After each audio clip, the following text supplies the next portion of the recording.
16절에서 22절입니다. 어떤 사람이 주께 와서 이르되 선생님이여 내가 무슨 선한 일을 하여야 영생을 얻으리까? 예수께서 이르시되 어찌하여 선한 일을 내게 묻느냐? 선한 이는 오직 한 분이시니라. 내가 생명에 들어가려면 계명들을 지키라. 이르되 어느 계명이오니까? 예수께서 이르시되 살인하지 말라, 간음하지 말라, 도둑질하지 말라, 거짓 증언하지 말라, 내 부모를 공경하라, 내 이웃을 내 자신과 같이 사랑하라 하신 것이니라. 그 청년이 이르되 이 모든 것을 내가 지키었사온데 아직도 무엇이 부족하니까? 예수께서 이르시되 내가 온전하고자 할진대 가서 내 소유를 팔아 가난한 자들에게 주라. 그리하면 하늘에서 보화가 내게 있으리라. 그리고 와서 나를 따르라 하시니 그 청년이 재물이 많음으로 이 말씀을 듣고 근심하며 가니라. 아멘.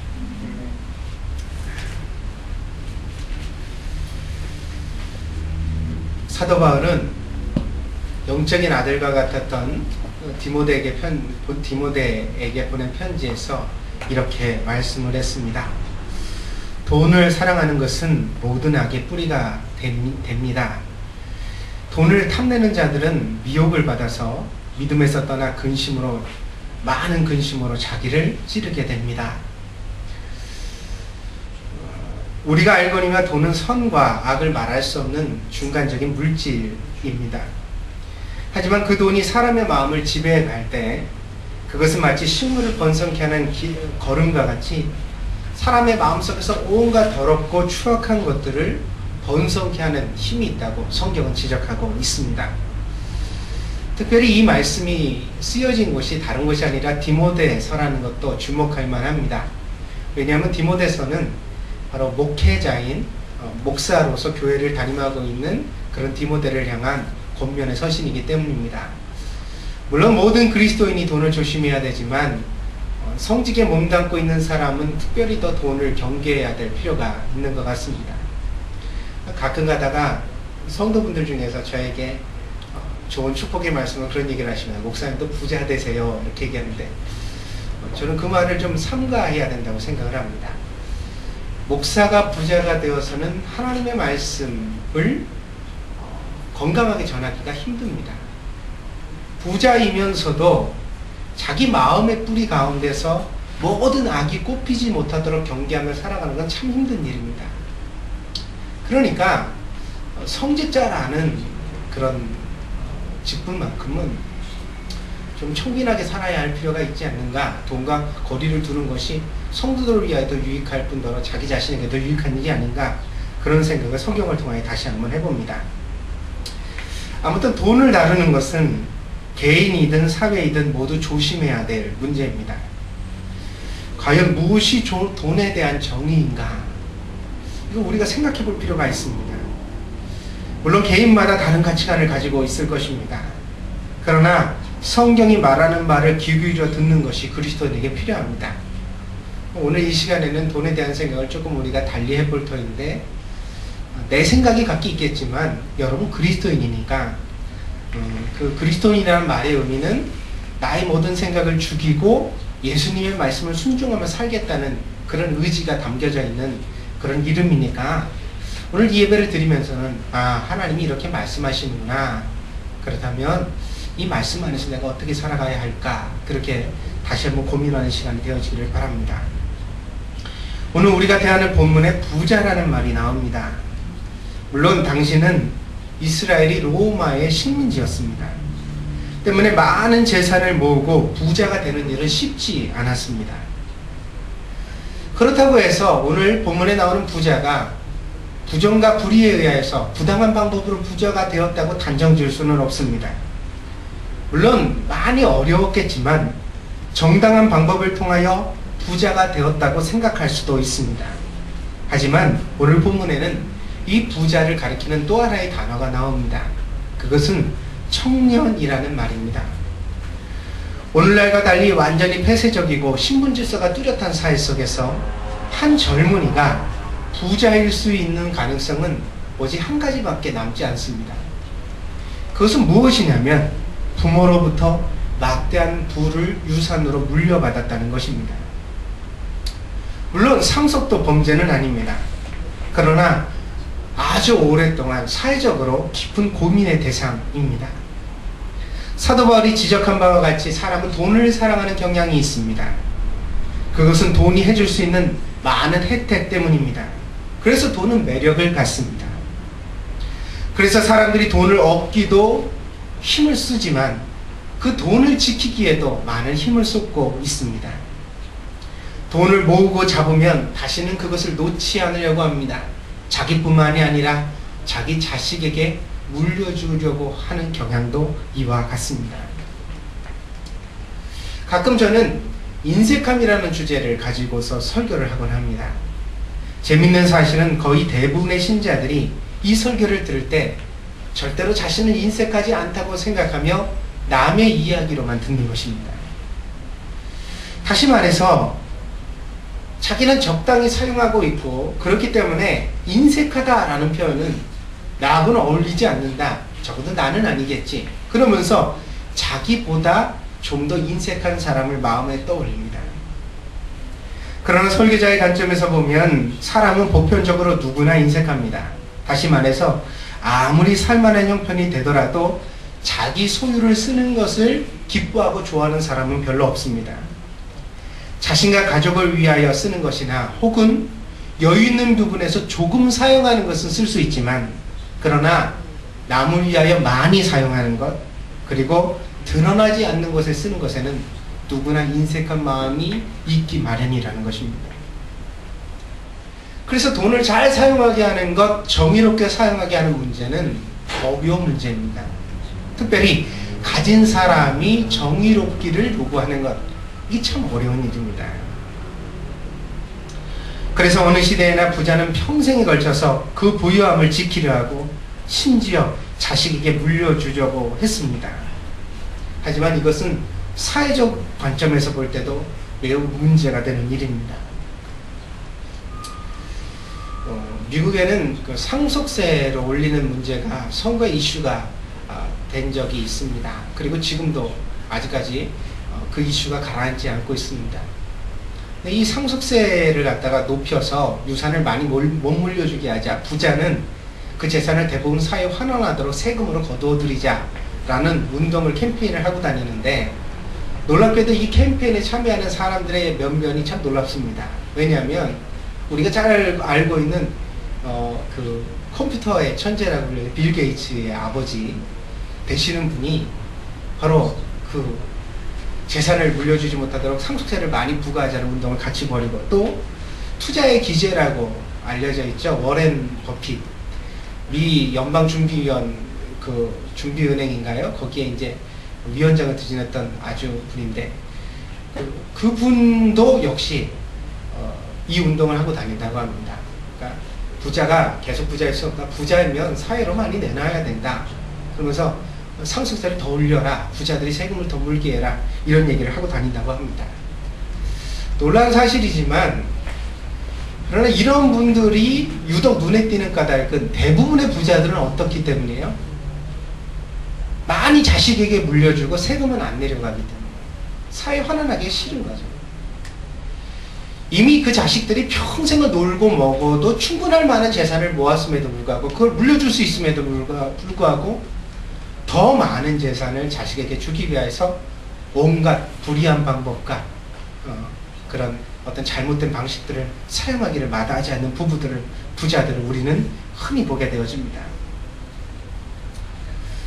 물론 이런 사람들이 얘기할 수 있습니다. 부자가 무슨 죄냐?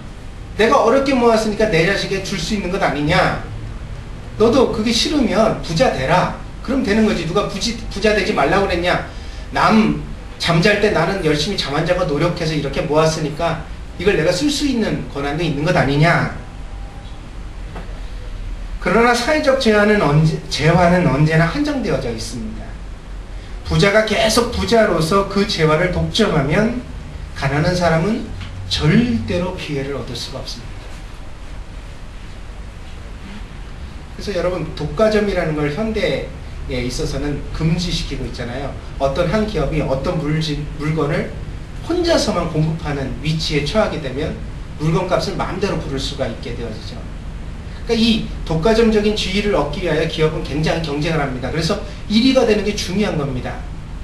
물건을 많이 파는 게 이익이 많이 남는 것도 중요하지만 물건을 많이 파는 입장이 되면 시장을 조정할 수 있는 힘을 가지기 때문에 그걸 얻으려고 그렇게 기업들이 서로 싸우는 겁니다.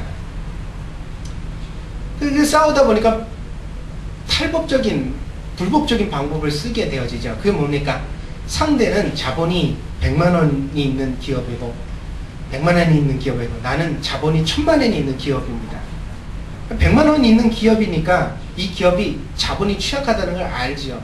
그러니까 어떻게 해요? 손해가 내는 가격으로 다운시켜서 물건값을 막 덤핑을 해야 됩니다. 팔기는 팔아야 되니까 어쩔 수 없이 물건을 파는데 손해가 나기 시작합니다. 그러다 보면 결국은 자본이 약한 쪽은 밀려서 죽게 되어지죠. 이것을 흔히 치킨 게임이라고 합니다. 그래서 상대를 없이한 다음에 죽인 다음에 그 다음에는 어떻게 해요? 이제 낮췄던 물건값을 혼자 독점적 지위가 됐으니까 높여받는 것입니다. 2배로 받기 시작하죠. 그래서 손해를 만회하고 기업은 이윤을 내기 시작합니다. 결국 무슨 구조를 말하는 거죠? 부자가 독식하고 가난한 자가 견디지 못하는 시장을 말하는 거죠. 장사할 때도 이렇습니다. 그런데 여러분 생각해 보십시오. 어떤 사람이 부모로부터 막대한 재산을 물려받아서 처음 시작할 때부터 굉장히 많은 자본금을 가지고 사업을 합니다. 그럼 이 사람은 공정한 거래를, 공정한 경쟁을 할 수가 없는 겁니다. 이미 처음부터 불공정한 거죠. 어느 면에서. 그러니까 이 불공정함을 어느 정도는 조금 상쇄시키고 균형을 잡아줘야 될 그런 사회적인 책임이 필요하게 되는 것입니다. 그래서 어떻게 되어져요? 상속세와 같은 세금을 점점 높이게 되어지는 거죠. 여러분, 이 상속세는 세금이면서도 참 많이 계속 올라왔습니다. 현대에는 복지국가를 표방하는 나라일수록 굉장히 많은 그런 세금을 걷어가고 있는 형편입니다. 이 모든 장치들은 부자가 부자의 길을 계속해서 그런 욕심내는 것들을 막는 구조를 나타내고 있습니다. 왜 그렇게 부자이고 싶어 할까요? 부자로 살면 실제로 좋은 점이 많습니다. 경쟁에도 유리하고 현실적인 근심도 피하게 됩니다. 부모가 자식에게 해줄 수 있는 것들도 많아집니다. 그래서 부자의 자식으로 크는 것은 굉장히 많은 혜택을 이미 받는 것입니다. 상속을 받기 이전에도 이미 많은 혜택을 받은 것입니다. 왜요? 부자의 자식이니까 학비를 걱정한 적이 없고 갖고 싶은 물건을 마음대로 가질 수 있고 먹는 음식이나 살아가는 삶의 질을 풍성하게 누리면서 이미 살았기 때문입니다. 오늘 본문의 청년이 예수님께 영생을 묻고 있습니다. 솔직히 말해서 대단한 일입니다. 젊은 사람이 성공과 명예의 길을 묻지 않고 영생의 문제를 고민하고 있습니다. 그 해답을 듣기 위해서 먼 길을 예수님을 찾아왔습니다. 정말 건강한 청년이라고 생각할 수 있습니다. 부자로 자라났지만 그러나 그럼에도 불구하고 이 청년의 마음속에는 어떻게 하면 더 건강하게 살아갈까 그런 고민을 가지고 있다는 것, 참 이 청년이 대단하다고 느끼게 만듭니다. 더군다나 예수님께서 이 청년에게 하나님의 율법에 대한 말씀을 하였더니 청년은 이미 이런 율법들을 다 지키며 살아왔다고 자신있게 말합니다. 20절 말씀입니다. 이 모든 것을 내가 지켰사온데 아직도 무엇이 부족하니까. 모든 계명을 지켰다라는 말이 조금 오만해 보이기까지 합니다. 야, 이 나이가 몇인데 네가 여기 나와 있는 모든 계명을 그 깊은 의미를 살펴 지켰겠냐? 의심스러운 생각도 듭니다. 하지만 또한 청년다운 패기가 느껴지기도 합니다. 여러분, 청년이라는 것은 물과 불이 분명한 게 좋지 않아요. 청년이 미적지근하고 청년 때부터 회색주의자면 이 가능성이 별로 없는 거죠. 청년이란 뭔가 패기가 있는 것, 열정이 있는 것이 참 좋은 장점일 수 있다고 생각합니다. 그런데 이 청년에게서 그런 패기가 느껴집니다. 내가 이미 지켜왔습니다. 나는 하늘을 우러러 한 점 부끄러움이 없습니다. 그렇다면 이제 내가 어떻게 하면 좋겠습니까? 곧 이어서 이 청년을 향한 의외의 기회가 주어집니다. 21절에 보니까 그리고 와서 나를 따르라 그렇게 말씀하셨습니다. 예수님을 스스로 따라다닌 사람들은 많지만 예수님께서 직접 나를 따르라고 하신 사람들은 소수에 불과했습니다. 이를테면 12명의 사도를 부르실 때 예수님은 너는 나를 따르라 이렇게 말씀하셨습니다. 그런데 이 12명의 사도를 부르신 것과 똑같은 부르심을 지금 이 청년에 주시고 있습니다. 그건 예수님의 마음속에서도 이 청년이 굉장히 흡족한 사람이라는 것을 뜻합니다. 이 청년은 많은 가능성을 품고 있었습니다. 그래서 예수님의 특별한 초대를 받게 되었던 것입니다. 다만 이 청년이 예수님의 부르심을 받기 위해서는 자신의 소유를 모두 다 포기해야 하는 결단이 필요했습니다. 아, 예수님이 이 청년을 시험하시는구나.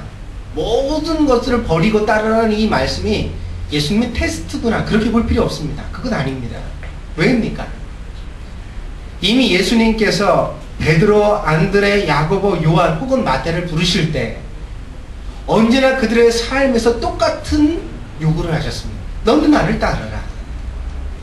그 직업을 버려두고 그 모든 재산과 가족을 버려두고 너는 나를 따르라. 예수님은 부자와 가난한 자에게 공평한 요구를 하시는 것입니다. 그러니까 이 부자를 시험하기 위한 것이 아니라 이것이 바로 예수님을 따르는 조건입니다. 모든 가진 소유를 포기하고 예수님을 선택할 수 있는가? 예수님이 말씀하시는 믿음을 쫓아갈 수 있겠는가? 다른 점은 예수님의 제자들은 부자가 아니었다는 것입니다. 그러나 부자가 아니라고 해서 자기 것을 버리는 것이 쉽다고 생각해서는 큰 오산입니다.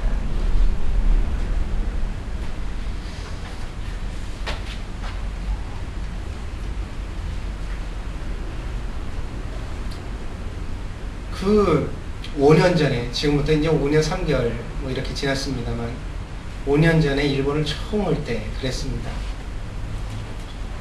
오래된 살림이었지만 결혼해가지고 하나씩 손때 묻혀서 사고 모았던 살림살이들을 다 두고서 이제 집안 식구들과 함께 짐을 싸는데 집사람이 뭘 가져가야 되냐고 나한테 묻는 거예요.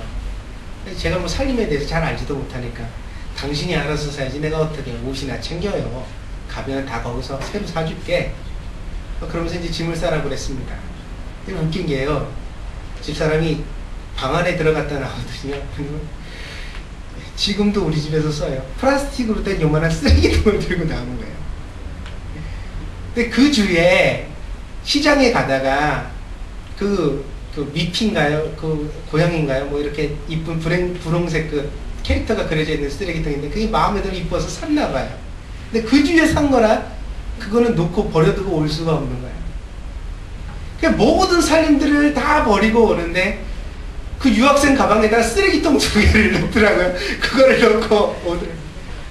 얼마나 망설이냐면 제가 저한테 또 욕을 먹을까봐 목사라서 남편이 그거 버리지 뭐하러 가져가 이 소리를 할까봐 아니 이거 이 안에 이거 넣으면 자리 안 차지해요 막 이러면서 그래서 그 안에 뭐를 싸가지고 그걸 넣는데 버린다는 건 그렇게 어려운 거더라고요. 여러분 그래서 여러분 살아가는 삶의 흔적들을 보세요. 다 오래된 지갑 떨어져 가지고 새 지갑이 생겨도 그거 못 버리고 서랍에 두고 보관하고 계신 거 있으시죠? 응? 남이 알면 안 되는 거 2개, 3개 겹치는 물건임에도 불구하고 버리지 못하고 여러분이 보관하고 있는 거예요. 부자만 버리기 힘든 게 아니에요. 가난한 사람만 버리기 쉬운 게 아니라요. 모든 사람이 자기가 소유한 걸 포기하는 건 어려운 거예요. 그리고 예수님은 그걸 요구하신 거예요. 똑같이 부자든지 가난한 자든지 정말 아끼고 사랑하는 것, 자기가 이전까지 의지해왔던 것, 그걸 포기하고 예수님을 쫓아가야 된다. 그러니까 이 말씀을 희화시키지 않았으면 좋겠어요. 강단에서 가끔 그런 설교를 듣게 돼요. 저도 설교되잖아요. 예수님이 테스트 하신 것이다. 예수님이 재산 뺏어가시는 분인 줄 아냐? 예수님이 뭐 부자를 싫어하시는 줄 아냐? 아니다.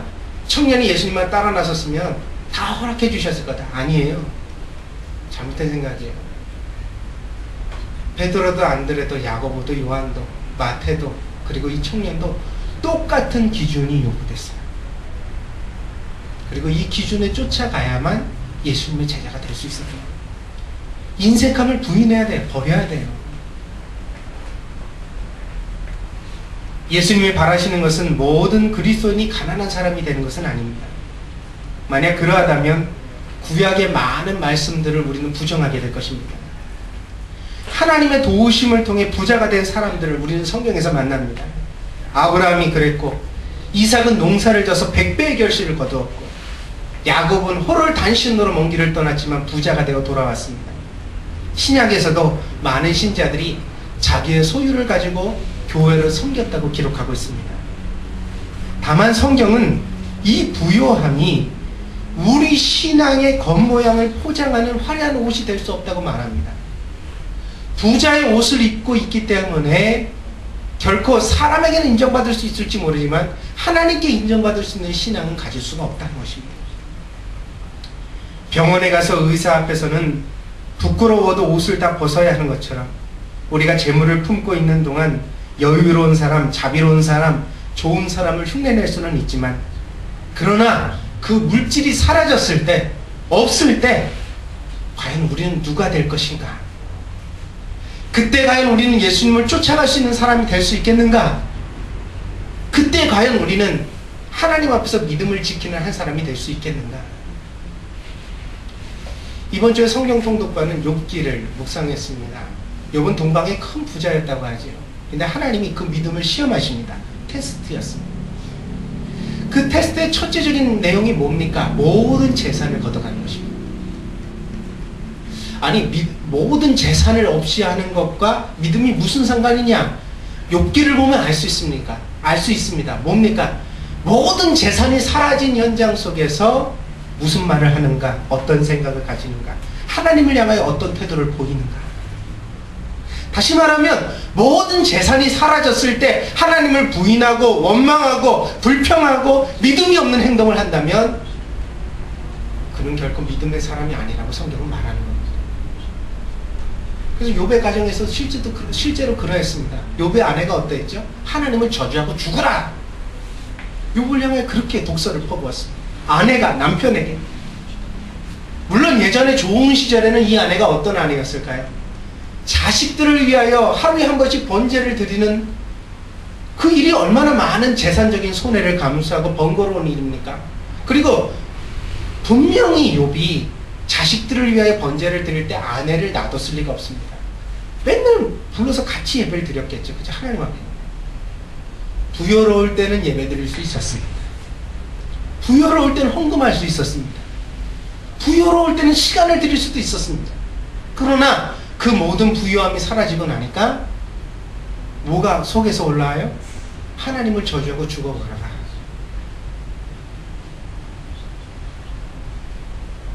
그래서요, 욥기의 마지막에 보면 욥이 회복되고 자식들의 이야기는 나오지만 욥의 아내가 나오지 않아요. 욥의 아내가 등장하지 않아요.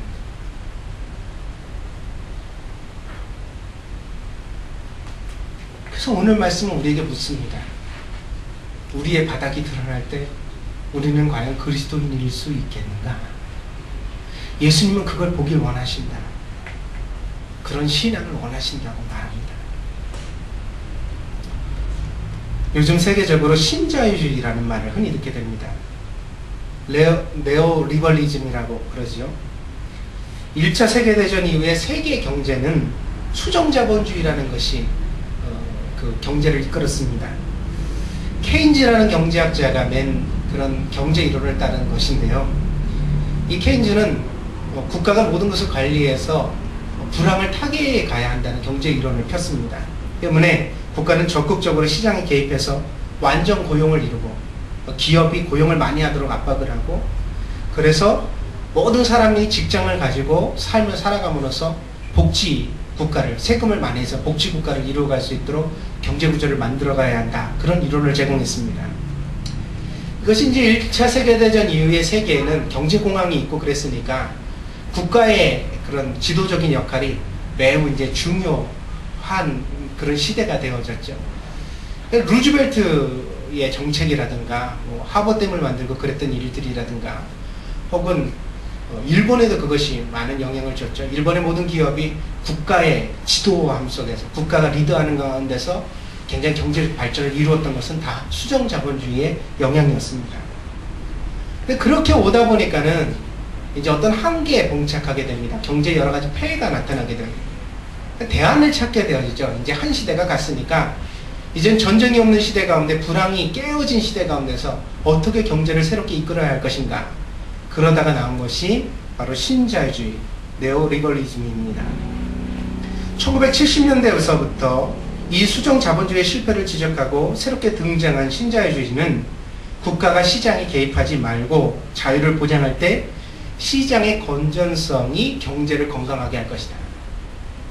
그래서 모든 세계가 서로 살아가기 위해서는 시장적 원리가 제일 중요하다는 논리를 펴게 됩니다. 이건 이제 경제시장이 변화된 까닭이 중요해요. 왜냐하면 세계대전이 끝났을 때에는 국내 시장이 중요했거든요. 수출이라는 작은 규모고 내수 시장을 통해서 경제가 부양돼야 됐다고. 그러니까 국가적 역할이 중요한 거죠. 국가가 어떤 역할을 해주냐가 경제에 굉장히 큰 역할을 하게 된 거죠. 근데 이제 이러다 보니까요, 나중에 이제 국제화 시대가 되고 나니까 한계 복잡하게 되는 거예요. 왜냐면 모든 나라가 다 자기 경제만 끌어안고서 자기네 나라의 기업만을 보호하려고 싸우다 보니까 그것으로 인하여서 기업 간의 균형이 깨트려지고 국제적인 경제가 흐트러지는 그런 상황이 봉착하게 된 거죠. 그러니까 이제 그때 주장에 힘을 얻게 된 것이 시장주의자들입니다. 국가는 빠져라. 시장이 알아서 할 것이다. 값싼 것을 좋게 내는 사람들이 부자가 될 것이고 그것이 바로 세계 경제를 부유하게 하는 좋은 길이 될 것이다. 이렇게 말했습니다. 지금은 미국도 유럽도 일본도 한국도 모두 다 이 신자유주의 경제 정책을 따르고 있습니다. 국가의 간섭을 최소한으로 줄이자는 것은 매우 매력적으로 들립니다. 그래서 자유주의라는 말, 리버리즘이라는 게 좋잖아요. 그죠? 간섭하지 않을게 알아서 해. 굉장히 역량이 있을 땐 굉장히 좋게 들리는 말입니다. 그러나 실제로는 이 신자유주의가 부자들을 위한 경제 노선이 되어버리고 말았습니다. 왜 그래요? 시장 가운데서 국가가 손을 띄고 나니까 자본이 제일 많은 사람이 아까 말한 것처럼 국제적으로 힘을 가지게 됩니다. 이제 막을 길이 없게 됐어요, 부자들을. 왜요? 미국에서 법을 강화하면 다른 나라 도망가요. 금융시장이 다 연결되어져 있으니까 미국에다 그걸 다 둘 필요가 없어요. 다른 나라 도망가요. 한국이 힘들어진다. 일본으로 오고, 일본이 힘들어지면 미국으로 가고, 미국이 힘들어지면 유럽으로 가고, 제3의 세계. 중국도 좋은 시장이 되고 있죠. 중국도 자기 시장을 개방하기 시작하면서 이런 부자들의 그런 판이 되어지고 있습니다. 왜 그럼 이렇게 부자들을 위한 경제로 전락해버리고 마느냐? 간단합니다. 국가 권력이 간섭하지 않게 되면 제일 중요한 것이 페어플레이인데, 시장 원리라는 것은 모두가 공정하게 경쟁하자는 것입니다. 그런데 국가 권력이 손을 떼고 나니까 페어플레이가 사라지더라는 것입니다. 돈 있는 사람이 절대로 페어플레이를 안 해요. 부자가 공정함이라는 거 그거 지키지 않는다는 거예요.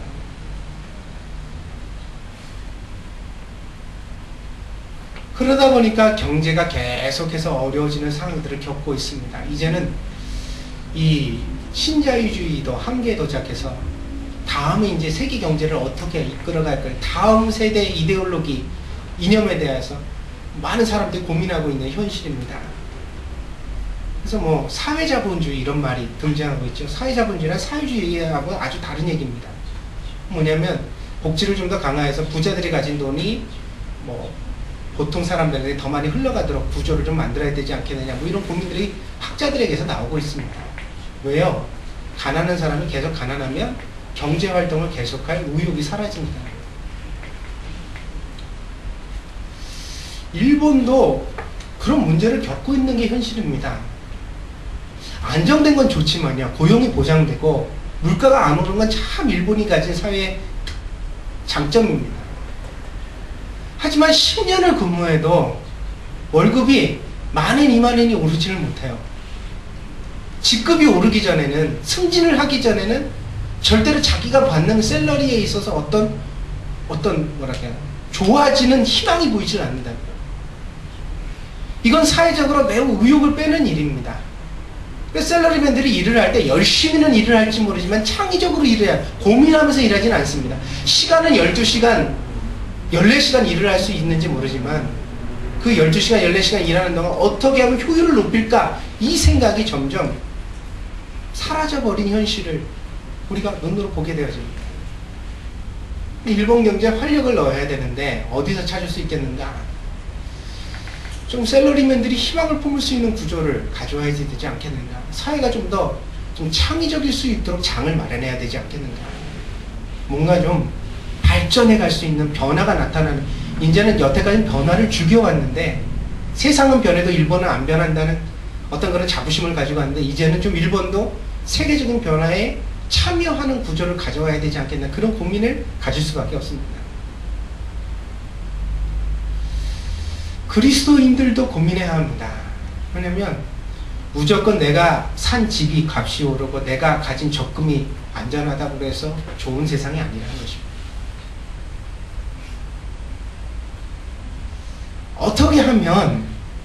어떻게 하면 우리가 살아가는 삶 가운데서 경제적인 정의를 실현해 갈까?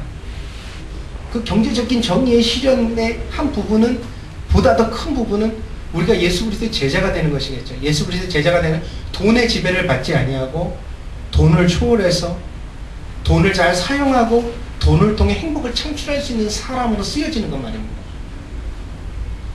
예수님이 우리를 복의 근원이라고 그러셨죠.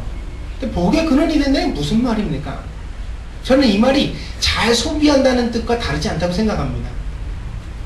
여러분, 우리가 어디 가서 누군가를 기쁘게 할 때, 사람들과의 관계 속에서 복을 가져올 때 내 것을 인색하게 움켜쥐고 나만을 위해서 살아가는 존재로서 그 일을 성취할 수 있겠습니까? 불가능합니다. 그리스도인으로서 그리스도인답게 살아가기 위해서는 건전한 소비가 필요합니다. 낭비를 하라는 것은 아니지만 잘 써야 된다는 것입니다. 가는 곳마다 여러분의 수입이 얼마든지 간에 그 수입 안에서 가족도 잘 부양해야 되고, 그리고 이웃도 잘 챙겨야 되고, 여러분 자신을 위해서도 건강하게 잘 사용하는 소비가 필요하다는 것입니다. 이런 소비를 이루기 위해서 그리스도인에게 필요한 건 뭐냐?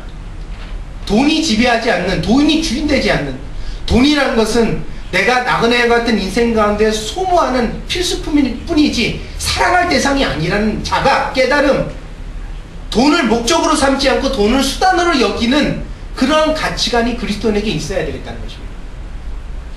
그래서 돈의 지배를 받지 않고 돈을 지배할 수 있는 그리스도인이 될 때 비로소 우리를 통하여서 이 땅 가운데 제자도의 삶을 실현할 수 있고, 하나님의 교회를 섬길 수 있고, 많은 사람들에게 모범과 빛이 될 수 있는 역할을 감당할 수 있는 그리스도인이 될 수 있을 것이라는 것입니다. 그리스도인은 자족하기를 배워야 합니다. 부자가 되지 말라는 뜻이 아닙니다. 오늘의 행복을 내일로 미루지 말라는 뜻입니다. 부자여야만 행복할 수 있다면 그리스도인이 아닙니다. 다시 말합니다. 돈이 많아야만 행복할 수 있다면 그 사람은 그리스도인이 아닙니다.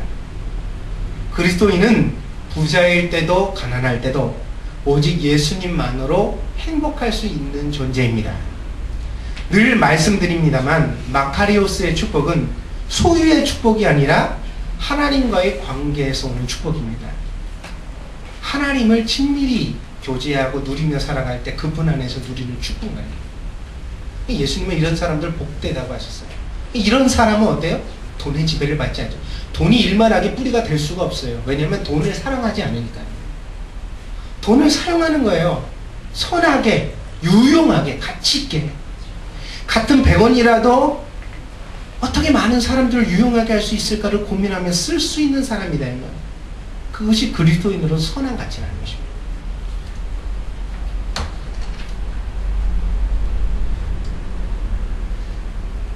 제가 일본을 올 때 감동적인 선물을 하나 받았습니다. 뭐냐면 저희 어머니가요,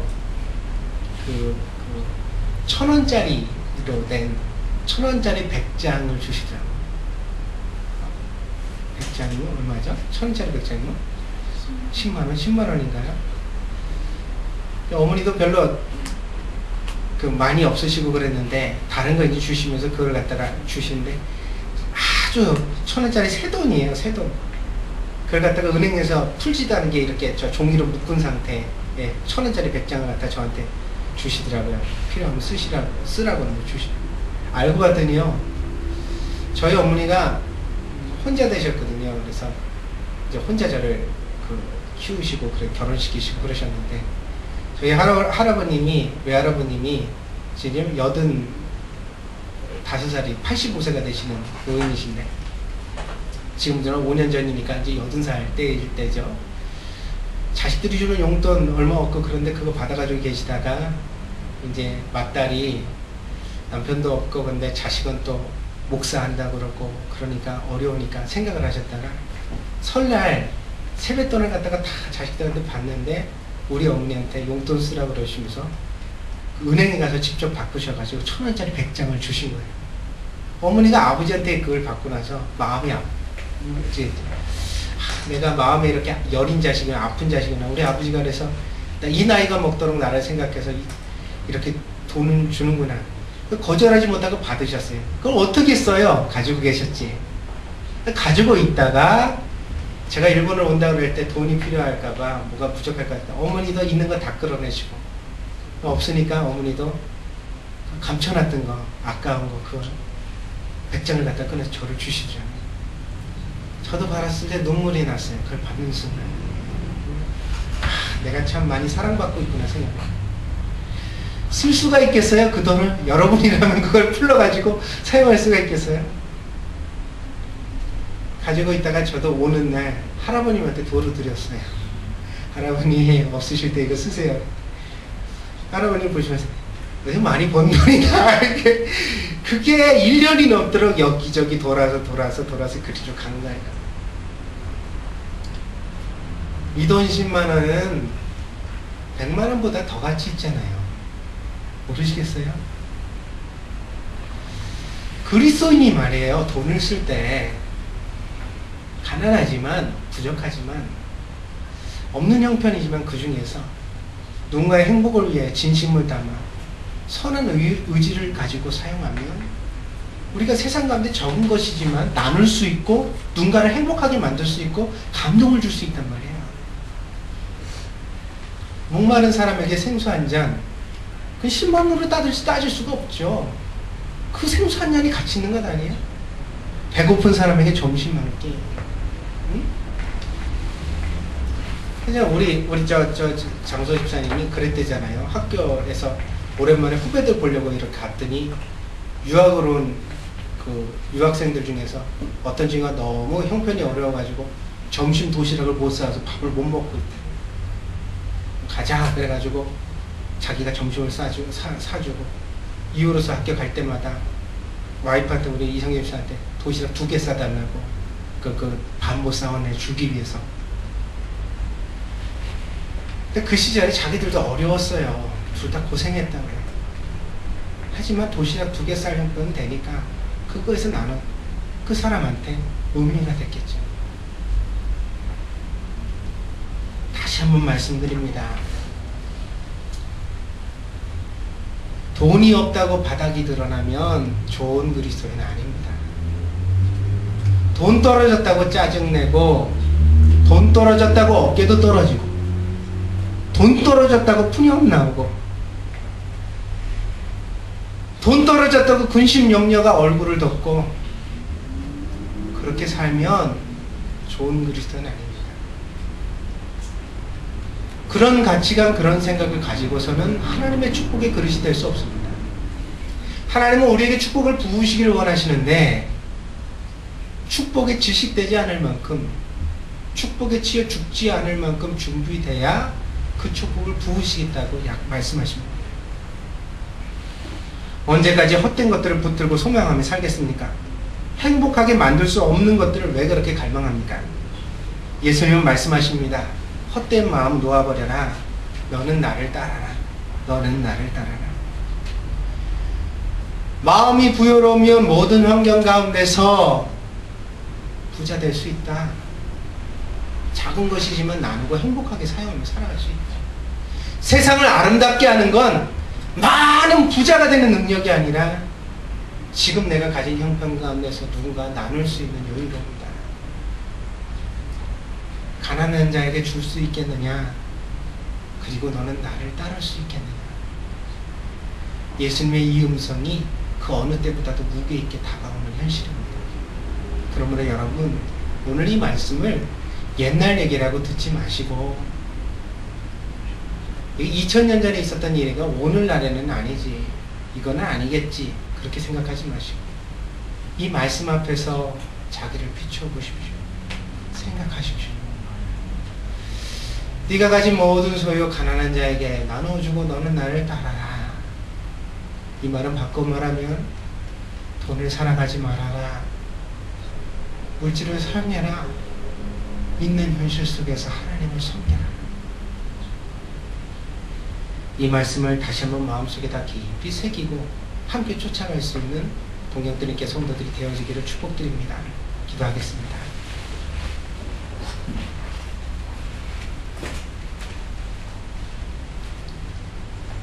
사람들은 모두, 세상의 부자들은 악하고 추악하지만 그러나 나는 선하고 착한 부자가 될 수 있다고 생각합니다. 하나님이 내게 부자를 만들어 주시기만 하면, 나에게 많은 것을 주시기만 하면 나는 착하고 선하게 살아갈 것이라고 그렇게 다짐하며 하나님 앞에 기도하곤 합니다. 그러나 하나님은 오늘 말씀을 통해 우리에게 가르쳐 주십니다. 지금 있는 형편에서 가난한 자는 가난한 대로, 부자는 부자인 대로 마음속에 있는 욕심을 죽이고 물질을 사랑하는 마음을 버리지 못하면 결코 예수님의 제자가 될 수 없다고, 행복할 수 없다고, 복 있는 사람이 될 수 없다고 말씀해 주십니다. 이 말씀 앞에 우리들 모두가 서게 하여 주시옵소서. 오늘 본문의 청년은 예수님의 이 초대를 받고서 근심하며 예수님을 떠나갔습니다. 동경드림교 성도들은 결코 그런 사람이 되지 않기를 원합니다. 사랑하는 성도들이 물질을 사랑하지 않고 물질을 지배할 수 있는, 물질을 선하게 사용할 수 있는 그런 사람이 될 수 있도록 하나님께서 은혜로 저들을 변화시켜 주시옵소서. 바른 가치관이 서게 하여 주시고, 그래서 오늘 현실 속에서 주님과 동행하는 그리스도인이 되게 하여 주시옵소서. 감사를 드리며 모든 말씀 예수님의 이름으로 기도했습니다. 아멘.